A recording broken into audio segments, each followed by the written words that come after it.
গতকাল থেকে আমরা আন্দোলন শুরু করেছি। গতকাল আমাদের আন্দোলন শুরু হয় শাহবাগ জাদুঘরের সামনে থেকে। এরপর হচ্ছে যে আমরা বেলা ১২টায় যমুনা অভিমুখে রওনা করি।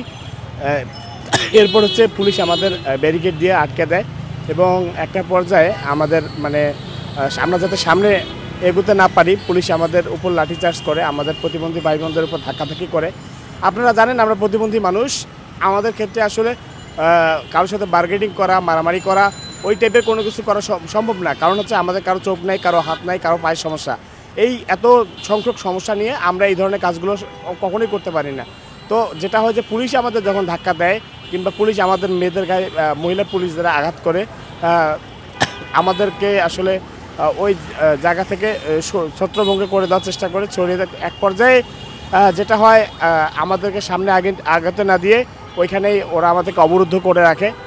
এরপরে হচ্ছে যে পুলিশের রমনা জোনের ডিসি মাসুদ স্যার এবং শাহবাগ থানা ওসি উনি আসে আমাদের সাথে কথা বলেন। আমাদের পরে আসলে থানাতেও নিয়ে যান। আমরা থানাতে গিয়েও ওনাদের সাথে কথা বলি।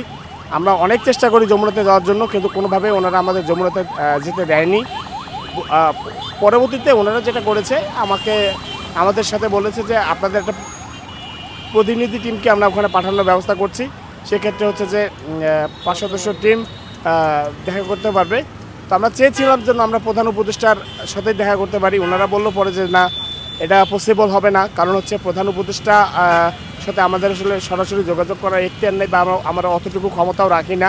তো আমরা চেষ্টা করব সচিবালয় কেন্দ্রিক কাউকে আপনাদের সাথে যোগাযোগ করিয়ে দেওয়ার জন্য। পরবর্তীতে বিকেলের দিকে কনফার্ম করে যে সমাজ কল্যাণ উপদেষ্টা আমাদের সাথে সাক্ষাৎ করবেন। আজকের কথা বলা হয়, আজকে সকাল 11টার সময়।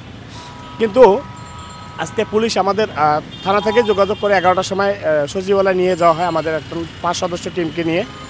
সেখানে গিয়ে আমরা দেখি যে এই সমাজ কল্যাণ উপদেষ্টা উনি আসেন নাই। তো আমাদের সাথে মিটিংয়ের সময় নির্ধারিত ছিল, কিন্তু সেই মিটিংটিও হয় নাই। তো এটা আমাদের জন্য কষ্টকর। এখান থেকে আমাদেরকে ডেকে নিয়ে যাওয়া হলো, পুলিশ কর্তৃক মিটিং সেট আপ করা হলো, সেই মিটিংটাও হলো না। তো এটা খুবই আমাদের জন্য কষ্টদায়ক ছিল। এখন আমাদেরকে বলা হয়েছে যে বিকালের দিকে আবারও যোগাযোগ করার জন্য।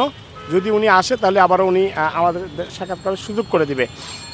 এই পর্যায়ে আমি যেটা বলতে চাই সেটা হচ্ছে, দেখেন আমরা গতকাল থেকে আন্দোলন শুরু করেছি। গতকাল দাবিটা কি বলেন? হ্যাঁ, আপনারা এখানে কেন বসছেন? আচ্ছা, ধন্যবাদ। আমাদের যে দাবি সেটা হচ্ছে যে আমাদের মূল দাবি হচ্ছে কর্মসংস্থান রিলেটেড দাবি। আমরা প্রতিবন্ধী মানুষরা ঢাকা বিশ্ববিদ্যালয়, চট্টগ্রাম বিশ্ববিদ্যালয়, রাজশাহী বিশ্ববিদ্যালয় সহ দেশের বড় বড় স্বনামধন্য পাবলিক বিশ্ববিদ্যালয় এবং ন্যাশনাল ইউনিভার্সিটি যে কলেজগুলো আছে সেগুলো থেকে পড়াশোনা করেও আজকে আমরা বেকার, আমরা গ্র্যাজুয়েট হয়ে বেকার।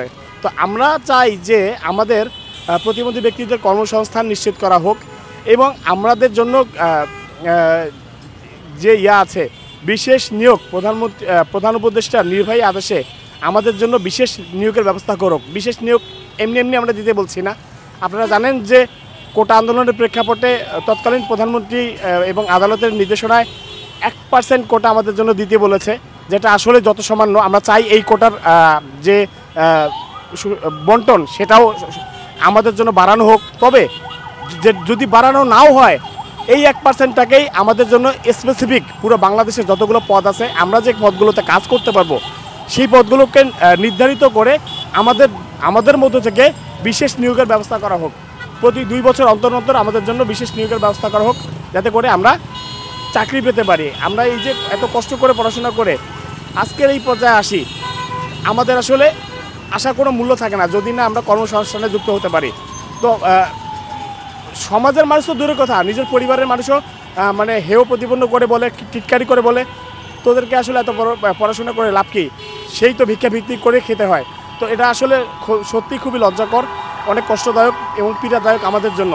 তো সেই জায়গা থেকে আমরা চাই যে আমাদের দাবিগুলো বাস্তবায়িত হোক। আমাদের আরেকটি দাবি হচ্ছে, আমাদের জন্য দৃষ্টি প্রতিবন্ধী এবং যারা সহজতে লিখতে পারে না, যারা শারীরিক প্রতিবন্ধী অর্থাৎ হাতের সমস্যা, এই ব্যক্তিগুলোর জন্য একটি শ্রুতিলেখক নীতিমালা প্রণয়ন করা হয় 2023 সালে জনপ্রশাসন আওতায়। এই শ্রুতিলেখক নীতিমালায় যেটা বলা হয়েছে, শ্রুতিলেখক তারা নির্ধারণ করে দিবে এবং এই নির্ধারণ করতে গিয়ে দেখা যাচ্ছে যে তারা এমন শ্রুতিলেখক দেয় বর্তমানে যাদেরকে দিয়ে আমরা পরীক্ষা দিতে পারি না, পরীক্ষায় বসতে পারি না। কারণ হচ্ছে তারা সঠিকভাবে প্রশ্ন। ওকে ওকে, আপনারা এখানে কতজন এবং আপনারা কে কোন জায়গা থেকে এখানে এসেছেন? আচ্ছা ভাই, ধন্যবাদ। আমরা এই মুহূর্তে এখানে 40 জনের মতো অবস্থান করছি। আমাদের আরও অসংখ্য মানুষজন আছে যারা বিভিন্ন কারণে, পরীক্ষার কারণে আসতে পারে নাই।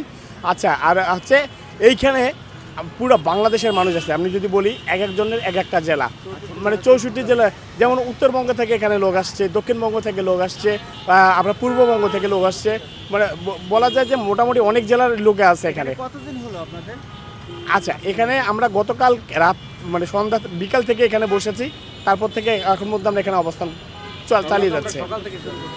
এখন দাবি আদায় না হওয়া পর্যন্ত আপনাদের এটা চলবে এরকম? হ্যাঁ, আমাদের প্ল্যান তাই।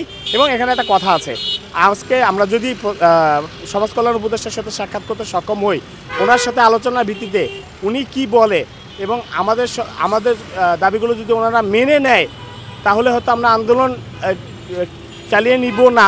কিন্তু মেনে যদি না নেয় কিংবা আমাদের কাছে যদি সেটা সন্তোষজনক না হয়, সেক্ষেত্রে আমরা পুনরায় আমাদের দাবি নিয়ে আমাদের চালিয়ে যাব এবং যতক্ষণ না দাবি বাস্তবায়ন না হয় ততক্ষণ আমরা কর্মসূচি অব্যাহত রাখব।